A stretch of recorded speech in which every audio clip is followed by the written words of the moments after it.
अपनी skill assessment यहाँ पे आगे करानी चाहिए। एम्प्लॉयमेंट असेसमेंट है, क्या वो स्किल असेसमेंट के साथ करानी चाहिए या फिर बाद में करानी चाहिए? अगर तो ये चीजें आप अपने home country like Pakistan India में अफोर्ड कर सकते हैं, so my recommendation is to get it done from your home country.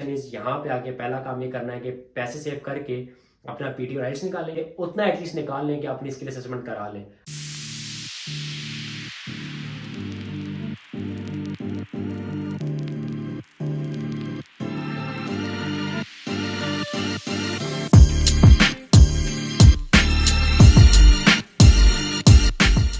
तो वेलकम एंड अस्सलाम वालेकुम। उम्मीद है कि आप सब खैरियत से होंगे। Welcome back to another video. आज की वीडियो में हम बात करने लगे हैं दो तीन ऐसी चीज़ों की जो कि बहुत इंपॉर्टेंट है उन सब लोगों के लिए जो अभी ऑस्ट्रेलिया आ रहे हैं। आप 476 पे आ रहे हैं, स्टूडेंट पे आ रहे हैं, definitely this video is going to be very important for you guys.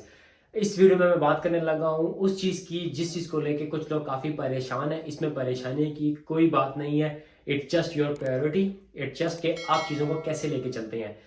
जिस चीज़ के बारे में बात करने लगा हूँ वो ये है कि मुझे अपनी स्किल असेसमेंट पाकिस्तान से, इंडिया से, श्रीलंका से, नेपाल से या होम कंट्री से करा के आना चाहिए या मुझे अपनी स्किल असेसमेंट यहाँ पे आगे करानी चाहिए।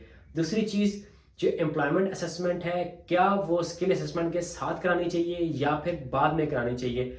अगर तो मेरा एक्सपीरियंस लेस देन 3 इयर्स है, मुझे एम्प्लॉयमेंट असेसमेंट करानी चाहिए नहीं करानी चाहिए, उसका मुझे कोई बेनिफिट होने वाला है या नहीं। चौथी चीज, मुझे पीटी आइल्स अपने होम कंट्री में देना चाहिए या यहाँ आके देना चाहिए if I am not been able to score superior English in my IELTS और पीटी एग्जाम। तो ये 3-4 चीजें जिनके बारे में मैं इस वीडियो में बात करने लगा। So that's why this video is going to be important for all दोस्त जो अभी ऑस्ट्रेलिया आ रहे हैं।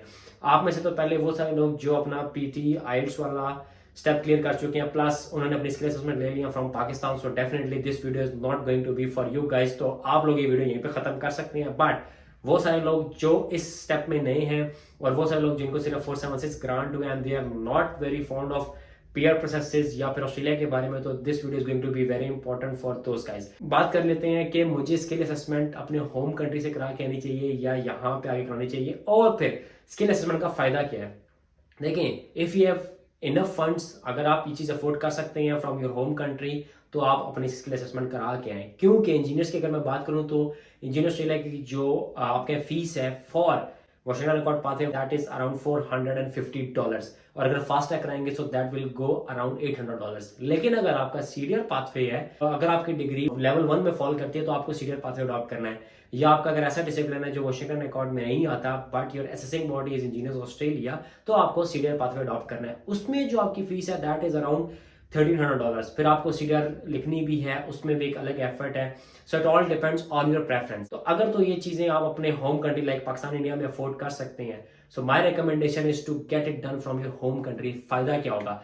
देखिए, फायदा ये होगा कि जितना टाइम आप यहाँ पे आके लगाएंगे, सेट होंगे, फिर अपनी स्किल असेसमेंट कराएंगे, उसका वेट करेंगे और फिर अपनी ईओआईज लॉन्च करेंगे, तो ये सारा टाइम आप सेव कर सकते हैं अगर आप अपनी स्किल असेसमेंट अपने होम कंट्री से करा के आते हैं। फायदा क्या होगा? स्किल असेसमेंट हो गई, you can launch your EOIs. EOIs is like आपने ऑस्ट्रेलिया के जो पीआर का पूल है उसमें अपने आप को एंटर करा दिया है। बाद में जो पॉइंट्स एनहांसमेंट है दैट कम्स आफ्टरवर्ड्स। आप लेटर अपने पॉइंट्स इंक्रीज कर सकते हैं, आप आइल्स दे सकते हैं, आप एम्प्लॉयमेंट असेसमेंट करा सकते हैं। Now coming to the question number 2, employment assessment और स्किल असेसमेंट में क्या फर्क है? जो आपकी एजुकेशनल असेसमेंट है उसको यहाँ पे स्किल असेसमेंट कहा जाता है, और जो आपकी वर्क एक्सपीरियंस की असेसमेंट है उसको एम्प्लॉयमेंट असेसमेंट कहा जाता है। सो ये जरूरी नहीं है कि आप अपना वर्क और अपनी डिग्री साथ साथ असेस कराएं। जो स्किल असेसमेंट है वो सिर्फ आपकी क्वालिफिकेशन की है। अगर आपका बैचलर्स है तो आपने सिर्फ उसकी असेसमेंट करानी है फ्रॉम रेलिवेंट असेसिंग अथॉरिटी। अगर तो मैं खाली इंजीनियर ऑस्ट्रेलिया की बात करूं तो इंजीनियर ऑस्ट्रेलिया में कोई वर्क की रिक्वायरमेंट नहीं है। लेकिन अगर मैं बात करूं एसीएस की, which is Australian Computing Society, VETASSESS की जो डिफरेंट ऑक्यूपेशंस को असेस करती है, तो उनके लिए आपको वर्क चाहिए। फॉर एग्जांपल मैं बताता चलता हूं कि बहुत सारी आईटी की ऐसी डिग्रीज है जिसमें 2 साल का ओवरसीज एक्सपीरियंस चाहिए to get your skill assessed. आपके पास अगर 2 साल का एक्सपीरियंस है उसके बाद you are eligible to apply for skill assessment, जबकि इंजीनियर ऑस्ट्रेलिया के केस में ऐसा बिल्कुल नहीं है। अब एम्प्लॉयमेंट असेसमेंट 3 साल से कम मैं करवाऊं या ना करवाऊं, देखिए 3 साल से कम अगर आपकी एम्प्लॉयमेंट असेसमेंट है तो उसका फायदा नहीं है, बिकॉज जो ओवरसीज आपका एक्सपीरियंस है दैट शुड बी 3 इयर्स, ताकि आपको 5 पॉइंट मिल जाए। अगर फॉर एग्जांपल अगर तो आपका 2.5 साल का एक्सपीरियंस है तो मैं कहूँगा it's useless to get it assessed, but आपको वो चीज़ मेंशन ज़रूर करनी है अपनी यूआई में, अपनी वीज़ा एप्लीकेशन में, because you have the relevant documentation for that. That includes letter होना चाहिए, पे स्लिप्स होनी चाहिए, फिर जो आपका प्रूफ ऑफ ट्रांजेक्शन है वो होना चाहिए, फिर आपकी जो जॉब डिस्क्रिप्शन लेटर है वो होना चाहिए, और अगर आप जॉब छोड़ के आ रहे हैं तो आपके पास एक्सपीरियंस लेटर होना चाहिए। इसका फायदा क्या होगा, इसके पॉइंट्स आपको नहीं मिलेंगे, but definitely this will add to your profile, your resume. जब आप कहीं अप्लाई करेंगे तो आप लिखेंगे, इवन अगर आप अप्लाई करेंगे पीआर इन्विटेशन के बाद या अदर वीजास के लिए, ऑल्दो इट्स नॉट रिक्वायर्ड कि आपने पॉइंट क्लेम किया तो आपको डॉक्यूमेंटेशन प्रोवाइड करना है, बट अगर आपने पॉइंट्स क्लेम नहीं भी किए तो फॉर पीआर एप्लीकेशंस, और अगर आपने कोई चीज ओवरसीज की क्लेम की हुई है तो वो कहते हैं कि हमें रेलिवेंट डॉक्यूमेंटेशन प्रोवाइड की जाए। इन दैट केस आपका experience letter will be more than enough, आपको वो अटैच करना है और आपका काम हो जाएगा। Now coming to the point, मुझे पीटी आइल्स अगर मेरा स्टेट रेट नहीं आया और मैं सुपीरियर बैंड नहीं ले सका तो मुझे ये भी अपने होम कंट्री में देना चाहिए या फिर यहाँ पे आके देना चाहिए। अगर तो बात कर लूँ पीटी और आइल्स की फीस की, तो पाकिस्तानी रुपीज में अगर बात करूँ so it is around 60 to 65,000। अगर तो आप ये चीज पाकिस्तान में अफोर्ड कर सकते हैं तो आप दे दें। What you think that is too much for you guys, तो आप लोग यहाँ पे आए, यहाँ पे जो फीस है दैट इज 385 ऑस्ट्रेलियन डॉलर्स। आप लोग कमा सकते हैं, आप अटेम्प्ट कर सकते हैं। यहाँ पे सबसे अच्छी चीज ये है कि for example if you don't have sufficient funds और आप लोग लाइक और जॉब स्टार्ट करते हैं और आप लोग उबर कर रहे हैं, डोरडैश कर रहे हैं, मनी लॉक कर रहे हैं, तो आप 3 दिन में इतने पैसे निकाल लेंगे कि you can go for PT again. तो यहाँ पे वो जो फाइनेंशियल आपका का एक बैरियर है ना वो खत्म हो जाता है। तो अगर तो आप लोग ये चीज पाकिस्तान से करके आ सकते हैं, इंडिया से करके आ सकते हैं, अपने होम कंट्री से करके आ सकते हैं, so you guys are a step ahead of all दोस्त जो यहाँ पे आके चीजें करते हैं। बट अगर आप नहीं कर पा रहे फॉर सम रीजन, या अगर आपकी तैयारी नहीं है, या अगर आपको टाइम नहीं मिल रहा है because of the job, my recommendation is यहाँ पे आके पहला काम ये करना है कि पैसे सेव करके अपना पीटी और आइल्स निकालें। अगर आप स्टेट रेट नहीं ले सकते उतना एटलीस्ट निकाल लें कि अपनी स्किल असेसमेंट करा लें, अपनी स्किल असेसमेंट कराएं, अपने स्कोर इंप्रूव करें, अपनी ईयर लॉन्च कर दें। बिकॉज अगले साल क्या होने वाला है किसी को कुछ नहीं पता, ऑस्ट्रेलिया अपनी पॉलिसी हर साल चेंज करता है।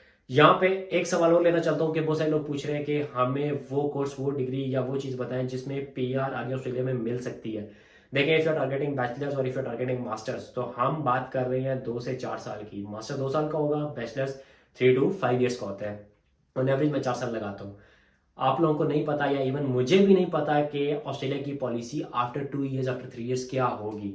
बट जो चीज़ें मैं शॉर्ट बता सकता हूँ या जो चीज़ें मैं फोर्स ही कर सकता हूँ वो इनकी कुछ इंडस्ट्रीज हैं जो पिछले 4-5 साल मैंने देखी हैं कि जिसमें अच्छा खासा स्कोप है, अच्छी खासी जॉब अपॉर्चुनिटीज़ हैं, और वो लॉन्ग लास्टिंग ऑक्यूपेशन है जिसमें कंस्ट्रक्शन इंडस्ट्री आती है, टीचिंग आती है, एज केयर आती है, चाइल्ड केयर आती है, उसके साथ साथ आपकी ये नर्सिंग आती है, या फिर आपके जो डॉक्टर वाली फील्ड है ये आती है।